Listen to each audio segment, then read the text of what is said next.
Hello everyone, welcome to my channel phamsong's kitchen. আজি মই বনাব লৈছো গাৰ্লিক চিজ ব্ৰেড। আহক তেনেহলে বনাবলৈ আৰম্ভ কৰো। এটা বাউলত মই 2 কাপ ময়দা লৈছো, 1 চামুচ চেনি লৈছো,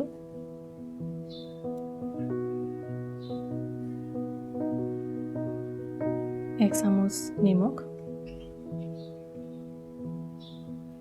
1 চামুচ বেকিং পাউডাৰ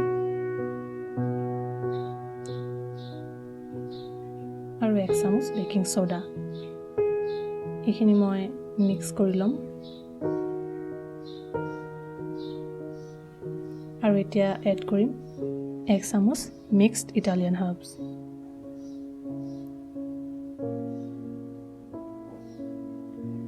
ভালকৈ মিলাই লৈছো। এতিয়া মই এড কৰিছো 4 চামুচ টেঙা দৈ। যেহেতু মই ইষ্ট ব্যৱহাৰ কৰা নাই সেই কাৰণে মই টেঙা দৈ ব্যৱহাৰ কৰিছো। আৰু এড কৰিছো 4 চামুচ ৰিফাইন তেল। এইখিনি ভালকৈ মিক্স কৰি লৈছো। এতিয়া মই এড কৰিছো 4 চামুচ গাখীৰ। এইখিনি এনেকৈ ভালকৈ মিক্স কৰি এটা ডো তৈয়াৰ কৰিম।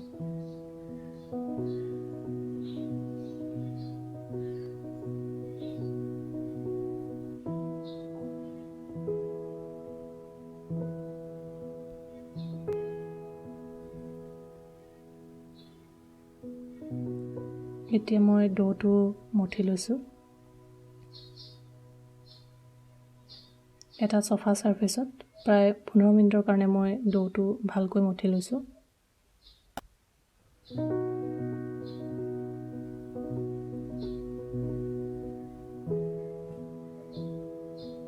এতিয়া মই ডোটোত অলপমান তেল সানি দিম। এয়া মই ৰিফাইন তেল সানি দিছো।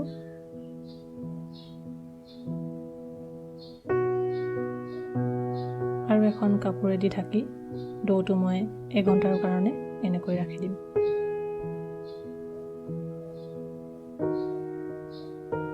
আমাৰ ডোটো 1 ঘণ্টাৰ পিছত ৰেডি হৈছে। এতিয়া মই এটা বাউলত 4 চামুচ বাটাৰ লৈছো, যেটো আমাৰ নৰমালি পোৱা যায় সেইটো বাটাৰ লৈছো।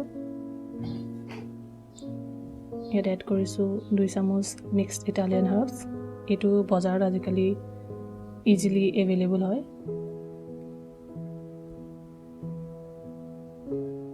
আৰু ইয়া মই 1 চামুচ মিহিকৈ কুটি লোৱা নহৰু এড কৰিছো আৰু অলপ দি দিছো জালুক।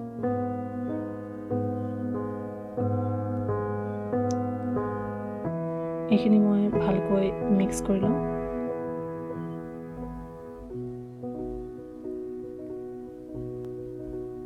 আৰু আমাৰ ডোটো ৰেডি কৰিম। এতিয়া এটা সফা সাৰফেসত মই এনেকে অলপমান ময়দা, শুকান ময়দা ছটিয়াই লৈছো। ডোটো এনেকৈ দি মই এতিয়া ডোটো বেলিম অলপ পাতলাকে।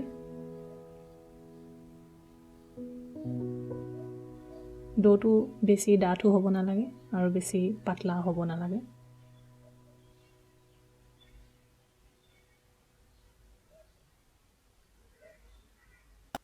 এতিয়া মই যেটো বাটাৰৰ মিক্সচাৰ ৰেডি কৰিছিলো সেইটো ডোটোত এনেকৈ সানি দিম।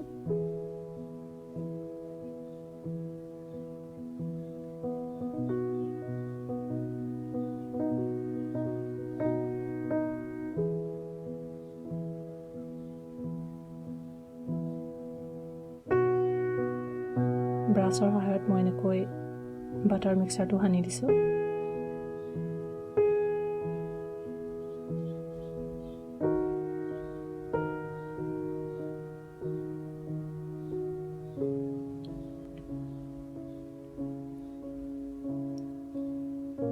এতিয়া মই ইয়াত গ্ৰেটেড মজাৰেলা চিজ এনেকৈ দি দিছো। মজাৰেলা নাথাকিলে আপোনালোকে বেলেগ চিজো ব্যৱহাৰ কৰিব পাৰে।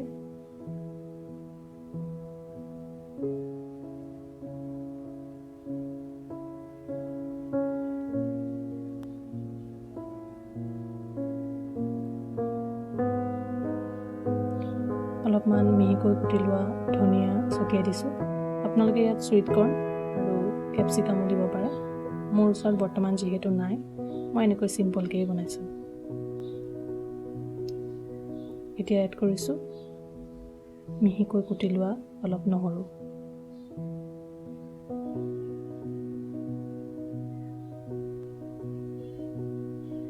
এতিয়া দিছোঁ অলপমান জালুক।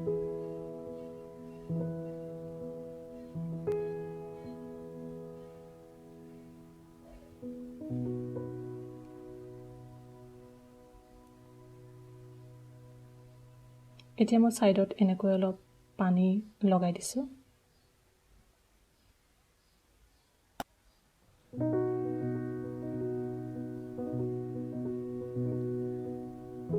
আৰু দুইটা ছাইড এনেকৈ জইন কৰি দিছোঁ। জইনটোত এনেকৈ ভালকৈ টিপি দিব, নহ'লে বেক কৰোঁতে চিজটো ওলাই অহাৰ চান্স থাকে।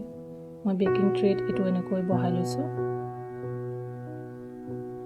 এতিয়া মই যিখিনি মোৰ বাটাৰ মিক্সচাৰটো থাকি গৈছিল, সেইখিনি মই এনেকৈ ওপৰত সানি দিছোঁ।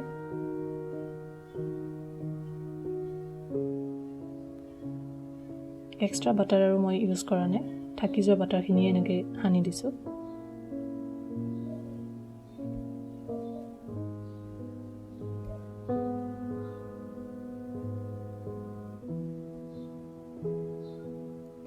এতিয়া মই ইয়াৰ ওপৰত ছটিয়াই দিম অলপমান চিলি ফ্লেক্স।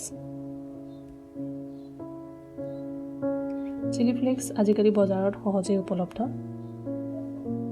মোৰ ওচৰত যিহেতু নাছিলে, মই শুকান জলকীয়া ৰাফলি গ্ৰাইণ্ড কৰি এনেকৈ দি দিছোঁ।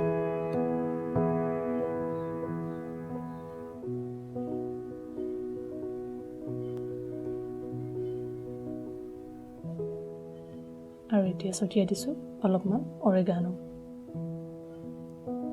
যিটো অপশ্যনেল হয়। আপোনালোকৰ ওচৰত নাথাকিলে নিদিলেও হ'ব।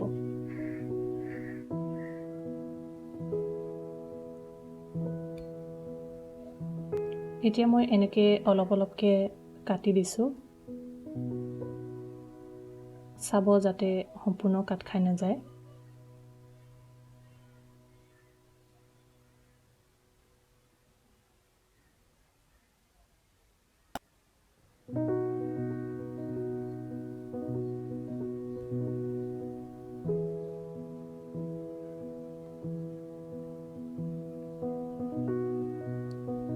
এতিয়া আমাৰ ডোটো বেক কৰিবলৈ ৰেডি হৈ গ'ল।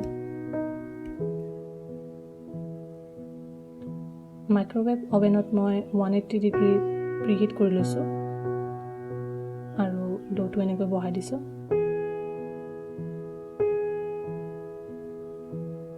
এতিয়া মই কনভেকশ্যন মোডত 180 ডিগ্ৰী 35 মিনিটৰ কাৰণে এইটো বেক হ'বলৈ দিম।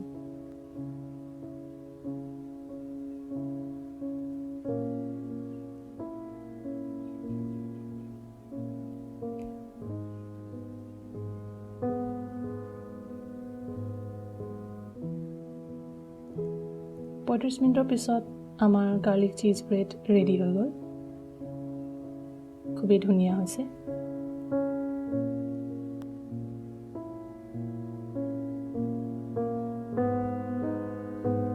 পৰিৱেশন কৰিবলৈ মই এনেকৈ কাটি দিছোঁ।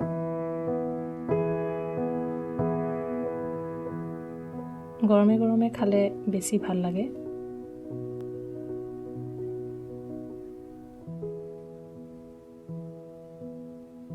তৈয়াৰ হৈ গ'ল আমাৰ খুবেই ধুনীয়া গাৰ্লিক চিজ ব্ৰেড।